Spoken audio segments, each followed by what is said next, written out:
It's time for food. That's right. It's time to talk once again with Arthur Schwartz, the food maven. Arthur, of course, joins us on a Monday morning. We also rebroadcast him during the weekend on the weekends. And this week, you'll get to hear him actually on Tuesday, as a matter of fact, in the 12 noon hour on Leonard Lopate at Large. But ladies and gentlemen, he's at large right now on the Breakfast Club. I'm large. Well, it makes two larges and one small with Joe. I'm quite large. Actually, it's amazing how when the weather becomes more civilized, I can eat again. That's right. I do think I lost weight over the last couple of weeks. One thing is I've really, yogurt has become my best friend. I'm favoring, I'm going to give a brand name, Chobani whole milk yogurt, which I believe is 4%-ish fat. There actually is a 5% whole milk yogurt. We're talking Greek yogurt, by the way. What's the difference? The normal, everyday, as we knew it from Dannon years ago, yogurt is yogurt. But Greek yogurt is strained yogurt. And you can make your own Greek yogurt if you want. You could just take, I used to use coffee filters. A cheesecloth is better. A couple of folds of cheesecloth in a strainer, and you pour in your yogurt, your normal yogurt, and within hours you have strained yogurt. You'll see all the whey that comes off. So, it's so hot I haven't been able to cook.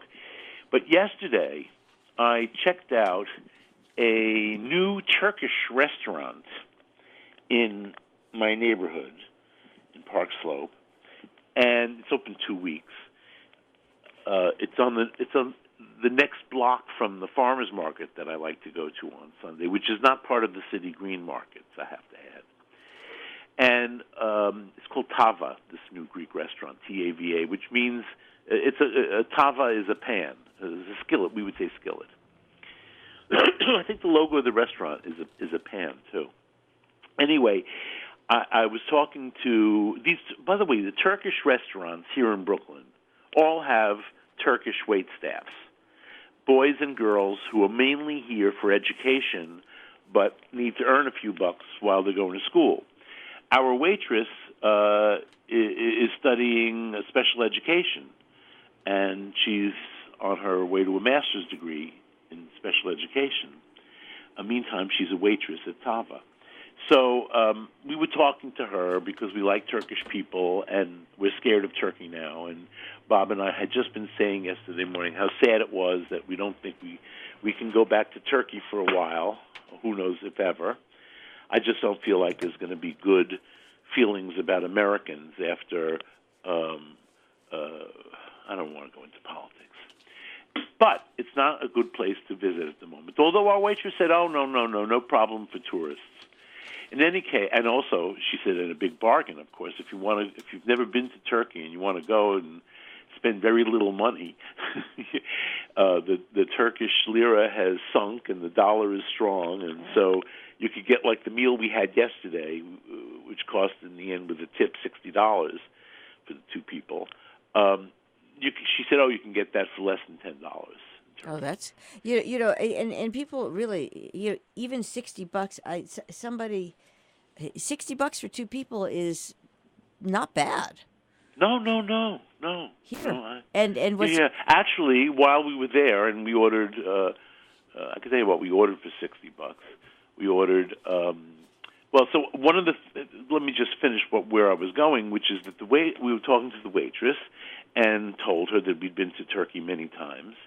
And I said, the only place I haven't been that I really want to go is Gaziantep.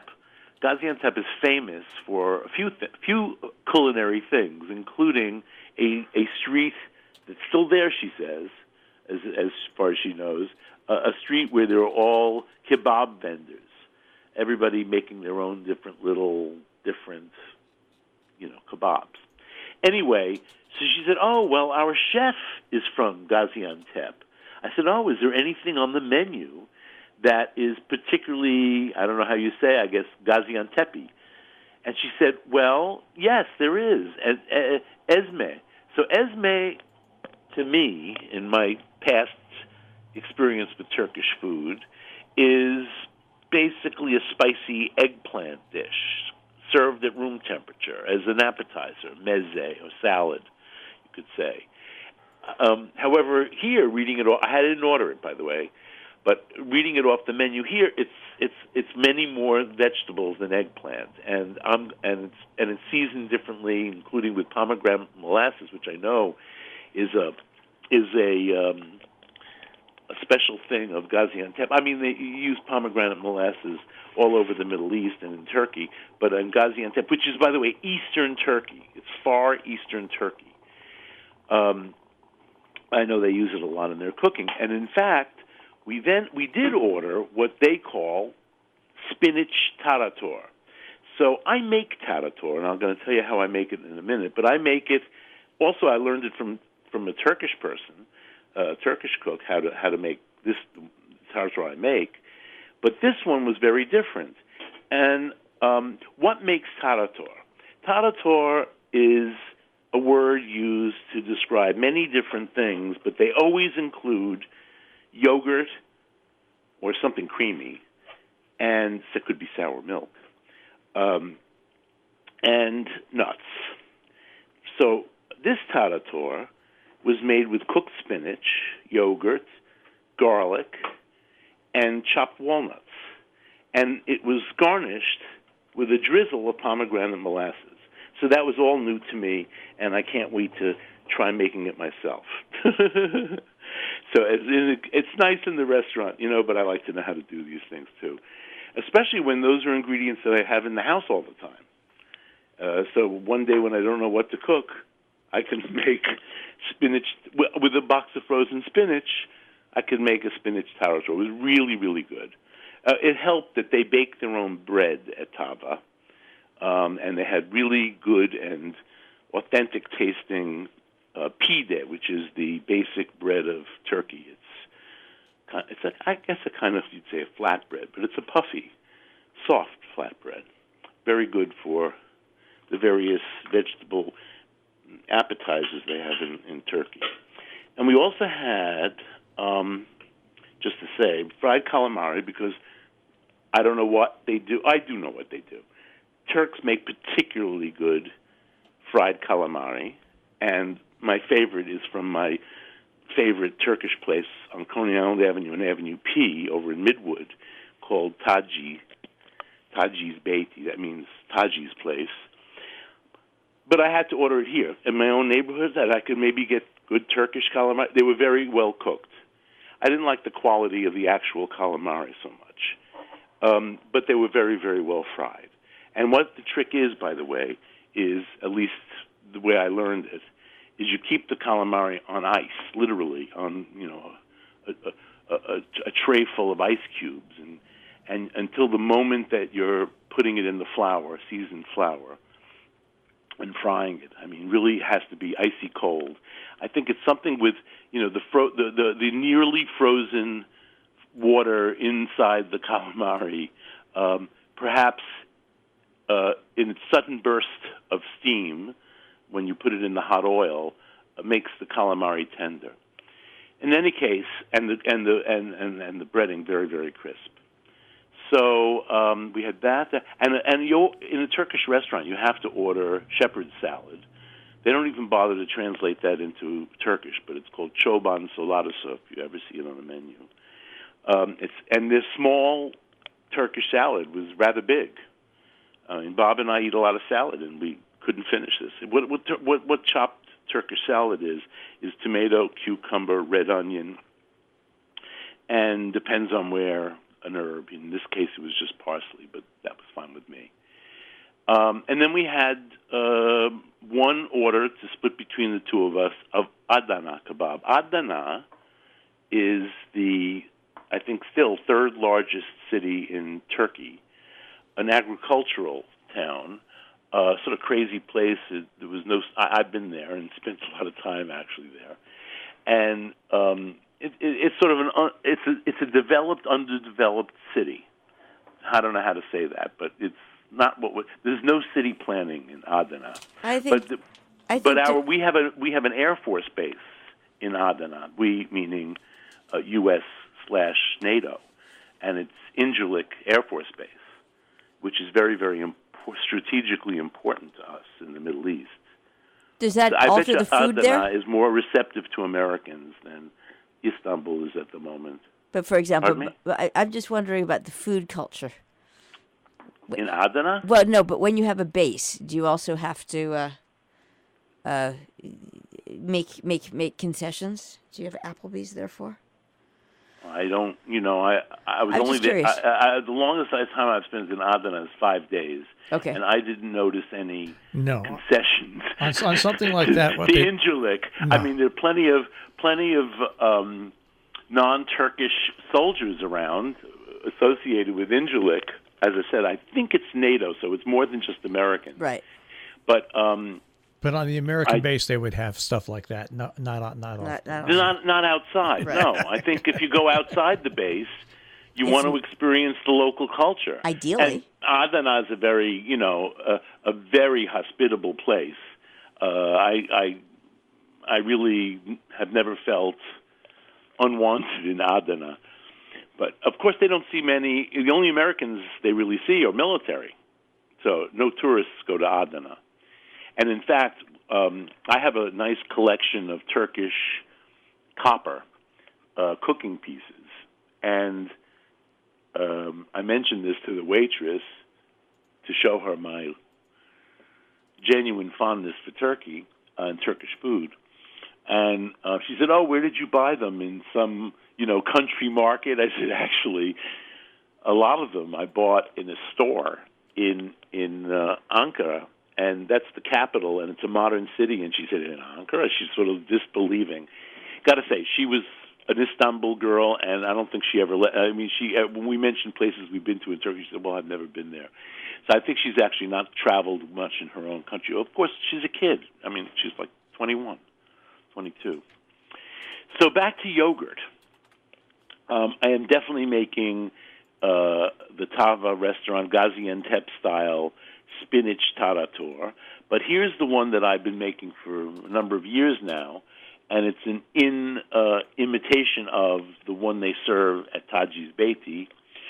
And it's 2/3, I can't give you actual measurements. It's 2/3 yogurt and 1/3 sour cream. And so let's say 2/3 of a cup of yogurt and 1/3 of a cup of sour cream. And for 1 cup of this mixture, I would add 1 generous tablespoon of tahini. That's my nut content. Sesame seeds counts as nuts. So a tablespoon of tahini, 1 large clove, or maybe for Jill, not so large clove of garlic, which in this case I would chop very, very finely and then sort of mash with the side of my knife with a tiny pinch of salt to make it more like a paste so that it blends well in. But if you're too lazy to do that, you can just chop it very finely and put that in. And then you do need at least a big pinch of salt. And you don't need pepper. That's pretty much it. Tahini, sour cream, yogurt, full-fat Greek strained yogurt. By the way, we say Greek yogurt, but there are other products that are not called yogurt, that are yogurt. Labne, namely. Labne is a Arab word for strained yogurt. I forget how you say strained yogurt in Greek. There's a whole, by the way, if you look up Greek yogurt, I'm sure you'll find well, maybe you won't, but I think it was on Facebook. It was just some of my friends, my food friends, had a long talk about yogurt, Greek yogurt, and including Aglaia Kremezi, who is, in fact, Greek, and Nancy Harmon Jenkins. If you're a friend of hers on Facebook, she had 2 cents to say about Greek yogurt also. I don't like it that a lot of Americans are disdainful of American products. it's not going to taste exactly like yogurt you eat in Greece, but I think we do a pretty good job. And, every yogurt company is a little different. So I'm favoring Chobani lately. There's this Faye, which people love, I guess, because it's everywhere. I don't like their zero-fat Zero yogurt. fat. It tastes starchy to me. How about, have you had zero fat? I used to settle on the 2%, Right. but I have no problem with 4%. When you realize that even full-fat yogurt, it has very few calories, a lot of protein, no carbs to speak of. It's a really great food. You just have to find one that you like the flavor of. And instead of buying flavored yogurt, like, with fruit and sugar, do it yourself. It's not a big deal to take a spoonful of jam, which is definitely going to be better quality than anything they put in commercially. Well, I wouldn't say anything. There are some, high-end yogurts. I guess they use high-end fruits and stuff. But, if you take a spoonful of good quality preserves or jam or even jelly, whatever, and stir it into your yogurt, it's better for you, sure. And what's really I'm during these hot days, I was living on yogurt with a sliced banana, yogurt with blueberries. I would crush some breakfast cereal over the top to give it crunch. I really had such little appetite that was about all I could do, but I enjoyed it. when you it's funny because one of the ways they started marketing yogurt to get ahead of what you're talking about is now if you flip the it's so convenient if you flip the I've seen that right on commercials. but the point is really and truly pay attention.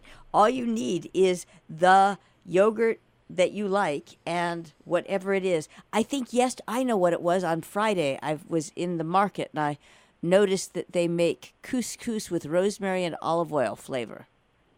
What? Yeah, and I thought, well, why can't Couscous? Let me hear that again. Couscous? You mean this is a packaged product? You Yes. add boiling water. It's like instant couscous, but Yes. it's flavored. Yes, but I know. What can rows I say? of it. If you look at here's my take. If I can eat better with 5 minutes of effort, I'm going to do it. If 5 minutes of effort is too much for you, then you get what you want. Convenience. So Right. And I always have dried rosemary in the house because I buy a bunch of fresh rosemary. I use it fresh, and then what do you do with the rest? You dry hang it and dry it. You try it.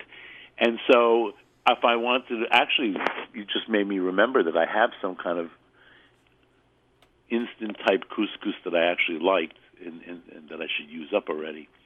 And what would I do? I would boil this product that I have, which is not the fine kind, but it's a little pearl kind. You boil the water, and then you add the couscous, and you cover it and let it sit for 10 minutes. Right, and then so you boil the water with a couple of needles of rosemary squished together. What other flavoring was in there? olive oil, Well, so a glug of olive oil and you're in done. the water, and a little salt and pepper probably, and as my grandmother would say in Yiddish, fachtig. But It's enough. Exactly. It's enough. Basta. But that was the It's point. I'm not talking about I'm making this up. With salmon roe pulled from the handcrafted from the finest babies, whatever. I'm just talking about something that should be if you have not even a kitchen, but if you have a a hot plate, you should have a little salt, little pepper, a little olive oil, and some herbs. You can do this. Yeah, you can do this.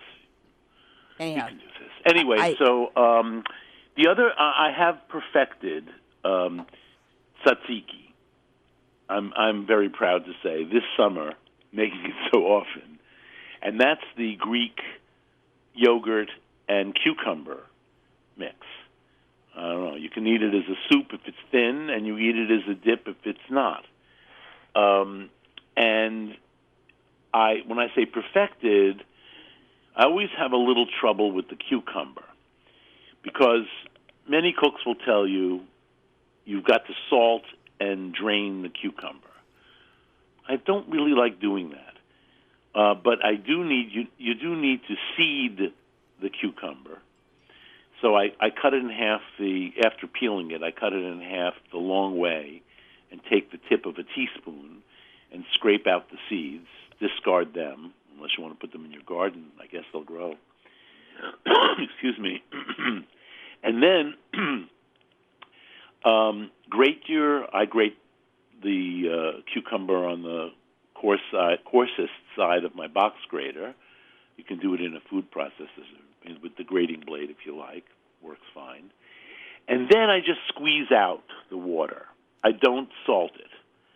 So you just take it in fistfuls and squeeze out excess liquid, put it in a bowl, and stir in your yogurt. For one largish cucumber, normal kind of cucumber, not special kind of cucumber, from one large-ish garden cucumber, I would use a generous half cup of yogurt. Not a lot of garlic. A small clove of garlic will do here. Also very finely chopped or crushed. Salt. And then an herb. I must say I really love dill in this. The problem with dill is, what do you do with the rest of the dill? If you're not really cooking, I mean, how many salads can I have with dill? By the way, I could make a chopped Turkish salad, choban salata with dill is wonderful. Do you ever dry the dill? So if I do buy the dill, I'm eating dill for a few days because it does not keep. Do you dry it? No, it doesn't dry. Many years ago, a listener told me I should put it unwashed in a glass jar in the freezer. And that's fine if you're making soup and you want it in the soup, but not for a salad. So, no, you have to use the dill within 2-3 days. That means you're eating dill things for 2-3 days. Pickles. Well, yeah, a lot of things you can do. One of the things I did over the weekend was I made pickled beets. Okay. And that's very good with dill, but mainly it's onion. Pickled beets, I've been buying these. In fact, I'm going to buy some more today. I've been enjoying them so much. These already cooked and peeled beets, they come vacuum packaged, 4 to a package. In that hot weather, I wasn't going to keep either the stove or the top of the stove on for an hour, which is what you need for beets. And so I was thrilled to have these pre-cooked beets. So, but my beet salad, I just slice up the beets, I put them in a bowl with a mixture of half vinegar, half water. The vinegar, I use plain old white distilled vinegar, but if you must, use apple cider vinegar. Don't use wine vinegar. For one thing, it's too expensive for this. So, but apple cider vinegar is just fine. Half and half, enough to cover however many beets you put in the bowl. I did a whole package, 4 beets, and in that I used one large-ish, again, onion, sliced into rings, and I put it in the bowl. And it only sat in the refrigerator for a couple of hours when we ate it. Oh, I'm sorry. I also added a pinch of salt and a little bit of sugar. Interesting, when my grandmother made this, she would add quite a bit of sugar. I don't think it's necessary, and the beets are usually sweet enough without adding too much sugar. But I would say for 1 cup of liquid, 1 teaspoon of sugar. If you want more, you can always stir in more. It dissolves rather easily. But it's something to add at the beginning, not at the end, because it's for marinating the beets. So you want the beet and the onions. Even if you don't eat raw onion, the onion does give the beets flavor, and I would recommend that you don't leave out the onion. Keep the onion in, and just don't eat it at the end. And my beet salad's in there now for 2 days, and it's really, really good. What else can I say? Yum. Yum. Going back to have you? By the way, the beet juice. If I don't want to. If I decide not to waste that pickled beet juice, I could stir sour cream into it and drink it. Oh man. That almost sounds as bad as the people that I used to go to clam bakes would take all the clam bake water and the butter and drink it. Oh, and drink it. Oh, that sounds so good. I know, but It nauseated you? I did it once. Yeah, I did it once, and all I could think of that night was all the little clams sitting in my stomach, topped by that juice. By the juice? Well, they probably like being digested in their own juice. Boy, you made me want to. You know what that reminds me? I need to eat spaghetti with clam sauce. No, okay. I had the best spaghetti with clam sauce of my life. I never say these things, but I'm going to say it now. At the home of a listener's aunt. And don't ask how I got to her house. But it was unbelievable. So I keep meaning to call and say, Janet, I need to come over and learn how to make it from your aunt, and then I'll take you out to dinner. Or something like that. But, you know, how you can't get certain things out of your brain. You know, I always talk about the best steak I ever ate was in Dublin. It's still in my head. Well, it's a good thing. All right. Okay, kids, have a great and cooler week. Yes, and you'll we'll want to cook again. You can actually cook this week. Yep. I can lay off the yogurt. Yes. Yeah. Okay. All right. Take care. Arthur Schwartz, the Food Maven, here on Robin Hood Radio. And, of course, you can always hear Arthur rebroadcast online, robinhoodradio.com. Click on demand. Click on Arthur Schwartz, the Food Maven.